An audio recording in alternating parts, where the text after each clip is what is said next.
Bonsoir, ou peut-être bonjour, bienvenue dans RFI Soir, il est 19 h à Paris, la même heure à Adrien et à Ouidah au Bénin. RFI Soir, Philippe Le Caplin. Voici l'actualité du monde, tout de suite le journal. Les autorités chinoises ne sont guère rassurantes. Elles estiment que les contaminations du coronavirus devraient encore augmenter alors que le nombre de victimes approche la soixantaine. Forte participation à l'élection régionale en Émilie-Romagne, en Italie, une victoire de l'extrême droite pourrait conduire à la chute du gouvernement. 40 000 personnes assistaient tout à l'heure à la victoire du cheval FaceTime Bourbon dans le Grand Prix d'Amérique. C'est la plus grande course de trot au monde qui se courait sur l'hippodrome de Vincennes. Au moins 18 gendarmes maliens ont été tués aujourd'hui lors d'une attaque djihadiste contre un camp militaire du centre du Mali.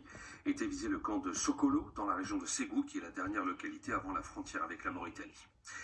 Autre bilan, 56 morts, plus de 2000 personnes contaminées en Chine. Les contaminations du coronavirus devraient encore augmenter, prévient la Commission nationale de santé chinoise.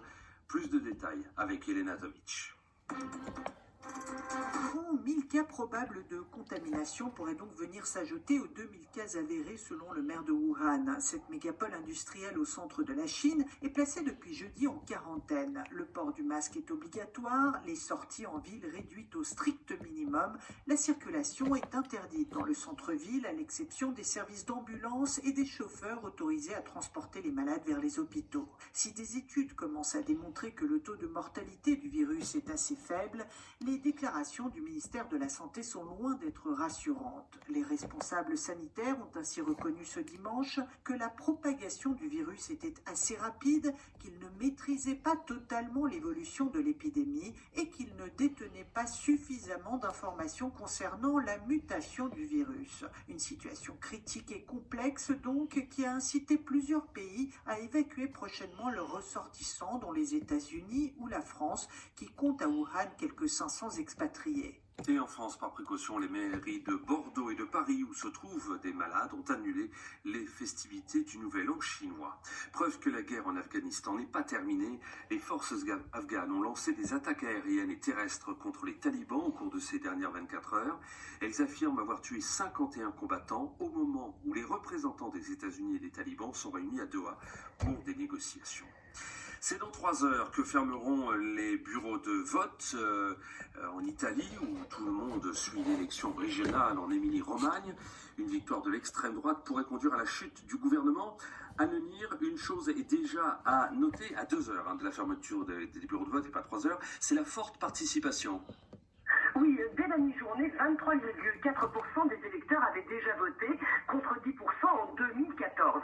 Alors, à ce rythme, les experts estiment que le taux définitif pourrait dépasser 65%, contre 37,7% au scrutin de 2014. Mais, suspense, il est impossible de savoir si la participation en hausse sera favorable au Parti démocrate ou à la Ligue, les deux grands partis en jeu. Car, par rapport à toutes les élections passées, il y a un élément nouveau, le mouvement des sardines anti-Salvini, fondé à Bologne en novembre 2019. Les sardines se sont fortement mobilisées pour inciter les électeurs à ne pas déserter les urnes et à voter pour le candidat de la gauche, le gouverneur sortant Stefano Bonaccini. Mais le mouvement était essentiellement présent dans les villes, alors que Salvini a parcouru toute la région sans oublier les villages les plus reculés pour promouvoir sa candidate, la sénatrice léguiste Lucia Borgonzoni. À le lire en direct d'Italie.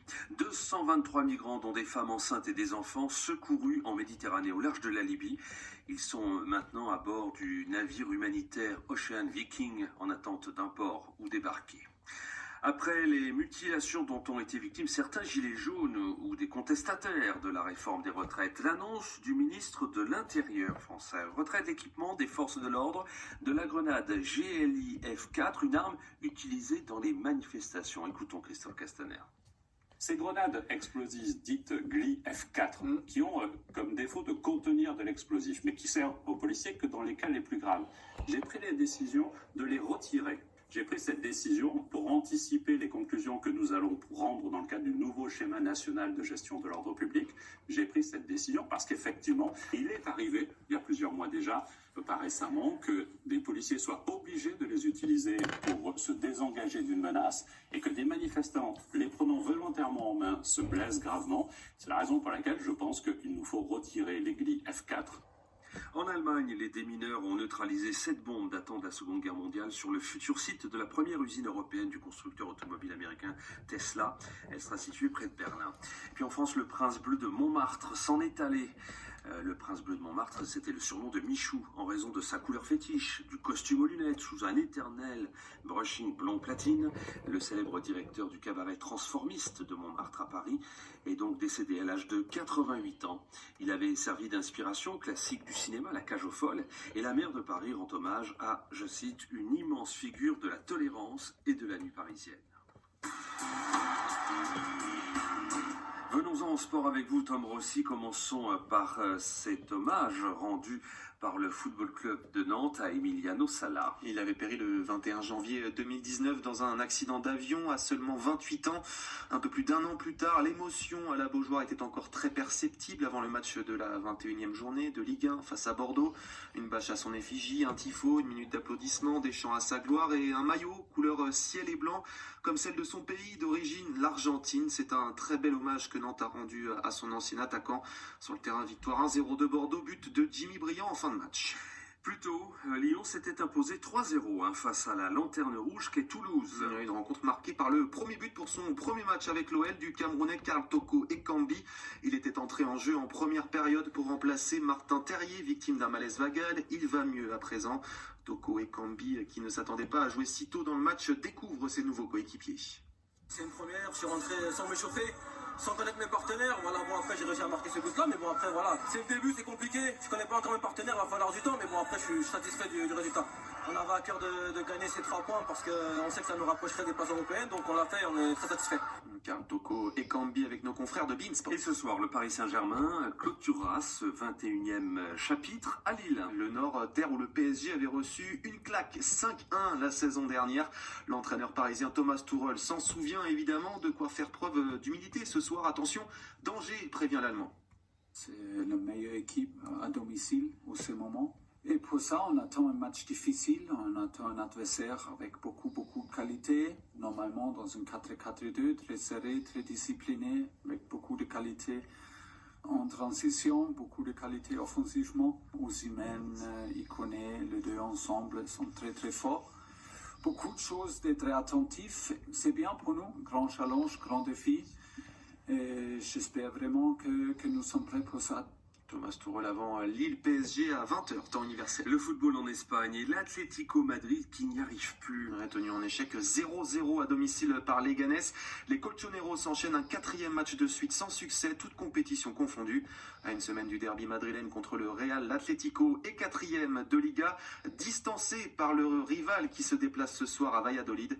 Les Merengues ont l'occasion de prendre seuls la tête du championnat, coup d'envoi 20h TU. On passe au tennis, qualification historique d'Ons Jabeur en quart de finale de l'Open d'Australie. La Tunisienne devient la première joueuse du monde arabe à atteindre le top 8 d'un tournoi majeur. En 8e de finale, la 78e joueuse mondiale a écarté la chinoise Wang en 2-7, 7-6, 6-1. Ons Jabeur, heureuse au micro de Christophe Tauroux. C'est énorme, quoi. Je peux pas franchement croire en ce moment parce que même pendant le match j'étais en train de rigoler, mais en fait c'était juste un rêve. Je suis très contente, surtout de la manière que j'ai joué, surtout en 2e set. C'était vraiment incroyable. J'espère pouvoir garder ce rythme-là et vraiment je suis contente que j'ai pu prouver ce que Ons Jabeur peut faire. Ons Jabeur qui affrontera en quart de finale l'américaine Sofia Kenin. Chez les hommes, Roger Federer a eu besoin de 4-7 pour éliminer le hongrois 67e mondial Fuskovic. Les sports d'hiver avec 3 podiums tricolores aujourd'hui. À Pokljuka en Slovénie d'abord, étape de la Coupe du Monde de biathlon. Première victoire cette saison de Quentin Fillon-Maillet sur la Mastart.